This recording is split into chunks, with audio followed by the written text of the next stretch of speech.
வணக்கம். ஒரு கம்பெனியோட ஆனுவல் ரிப்போர்ட்னால ஒரே நம்பர்ஸா போரிங்கா இருக்கும்னு தானே நினைப்பீங்க.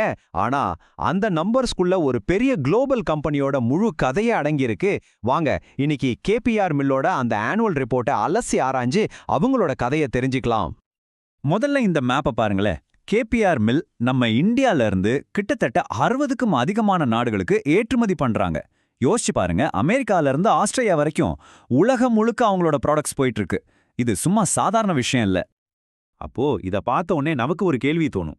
இவ்ளோ பெரிய ஒரு குளோபல் கம்பெனிய எப்படிதான் நடத்துறாங்க? அவங்க வேலை வெறும் துணி நெய்யறது மட்டும்தானா? இல்ல இதுக்கு பின்னாடி இன்னும் நிறைய விஷயம் இருக்கா? வாங்க நாமளே உள்ள போய் என்னன்னு பார்க்கலாம். ஓகே, முதல் செக்ஷன்ல நாம கேபிஐ மில்ல ஒரு குளோபல் ஜெயண்டா பார்க்க போறோம். பேர்ல மில்லுன்னு இருக்கிறதால இது ஒரு சாதாரண டெக்ஸ்டைல் மில்னு மட்டும் நினைச்சிடாதீங்க. கேபிஆர் மில்ல ஒரு வெர்டிகலி இன்டகிரேட்டட் ஆடை உற்பத்தி நிறுவனம்னு சொல்றாங்க. அப்படின்னா என்ன தெரியுமா? ரொம்ப சிம்பிள். பஞ்ச வாங்கி அதை நூலாக்கி, நூலை துணியாக்கி, கடைசியா அந்த துணியை நாம போடுற ஆடையா மாத்துற வரைக்கும் எல்லா வேலையும் A to Z அவங்களே பாத்துக்கிறாங்க. ஆனா கதை இங்க முடியல. டெக்ஸ்டைல்ஸ் தாண்டி விண்ட் பவர், சுகர், ஏன் எத்தனால் தயாரிப்பு வரைக்கும் பல பிசினஸ்ல இவங்க இருக்காங்க. சரி, இப்ப நாம முக்கியமான விஷயத்துக்கு வரோம். அதாவது நம்பர்ஸ்.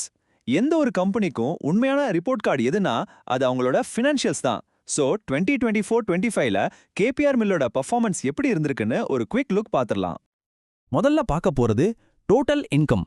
சேல்ஸ் மற்றும் மொத்த வருமானம் மூலமா அவங்களோட எல்லா கம்பெனிஸையும் சேர்த்து, அதாவது கன்சாலிடேட்டடா கிட்டத்தட்ட 6,46,226 லட்சம் ரூபாய், அதாவது சுமார் 6,400 கோடி ரூபாய்க்கு மேல.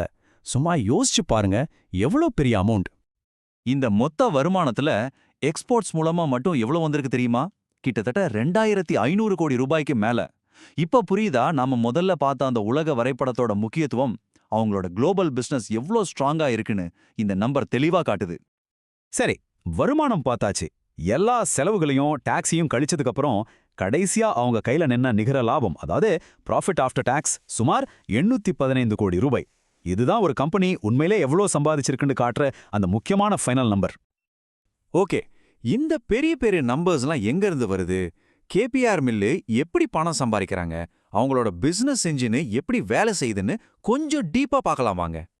இப்போ இத பாருங்க, இது ரொம்ப இன்ட்ரெஸ்டிங்கா இருக்கு. அவங்களோட ரெவென்யூ எங்கிருந்து வருதுன்னு பார்த்தா, நூல் அதாவது யான் விற்பனையிலிருந்து 42%, அப்புறம் ரெடிமேட் ஆடைகள் அதாவது கார்மெண்ட்ஸ்லேருந்து 41%. பாத்தீங்களா, கிட்டத்தட்ட சரிக்கு சமமா பிரிச்சிருக்காங்க. இது அவங்க பிசினஸ்ல ஒரு சூப்பரான பேலன்ஸ் இருக்குன்னு காட்டுது. ஒரு பக்கம் நூல்லையும் இன்னொரு பக்கம் ரெடிமேட் ஆடைகள்லையும் ரொம்ப ஸ்ட்ராங்கா நிக்கிறாங்க.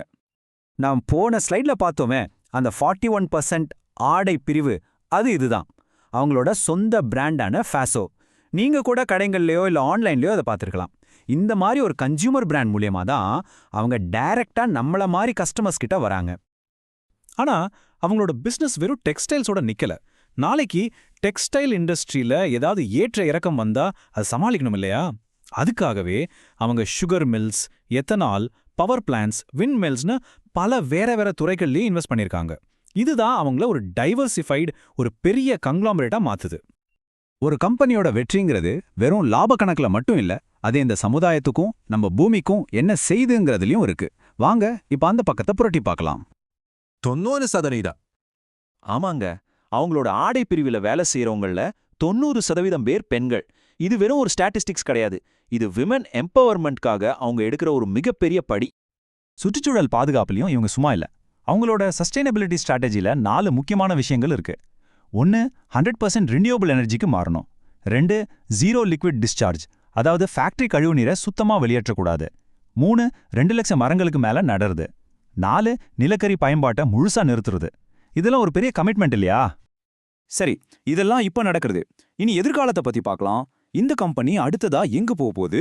அவங்க முன்னாடி இருக்கிற வாய்ப்புகள் என்ன, சவால்கள் என்ன?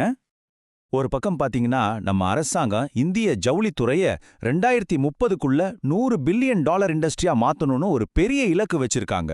இது கேபிஆர் மில் மாதிரி கம்பெனிங்களுக்கு ஒரு பெரிய ஜாக்பாட் மாதிரி. ஆனா இன்னொரு பக்கம் பஞ்சு விலை திடீர்னு ஏறுறது, டெக்னாலஜி வேகமா மாறுறதுன்னு சில சவால்களும் இருக்கு. சோ இந்த ரெண்டுத்தையும் அவங்க ரொம்ப கவனமா பேலன்ஸ் பண்ணணும். இத பத்தி அவங்களோட போர்ட் ஆஃப் டைரக்டர்ஸே என்ன சொல்றாங்கன்னு கேளுங்க. சமீபத்திய பொருளாதார வளர்ச்சியை ஏத்துக்கிட்டு ஒட்டுமொத்த இண்டஸ்ட்ரியுமே வேகமான வளர்ச்சிக்கு ரெடியா இருக்குன்னு. இந்த வார்த்தைகள்லயே அவங்க எவ்வளோ நம்பிக்கையோடையும் ஒரு தெளிவான விஷனோடையும் இருக்காங்கன்னு தெரியுது. அப்போ கடைசியா ஒரே ஒரு கேள்விதான். இப்படி வேகமா மாறிட்டு இருக்கிற இந்த உலகத்துல அவங்களோட பாரம்பரியமான டெக்ஸ்டைல் பிசினஸையும் அதே சமயம் சஸ்டைனபிலிட்டி மாதிரி ஒரு முற்போக்கான சிந்தனையும் ஒண்ணா இணைக்கிறாங்களே, கேபிஆர் மில்லோட இந்த மாடல் தான் எதிர்காலத்துக்கான ஒரு சரியான ப்ளூ பிரிண்டா இருக்குமா? இத பத்தி நீங்க என்ன நினைக்கிறீங்க?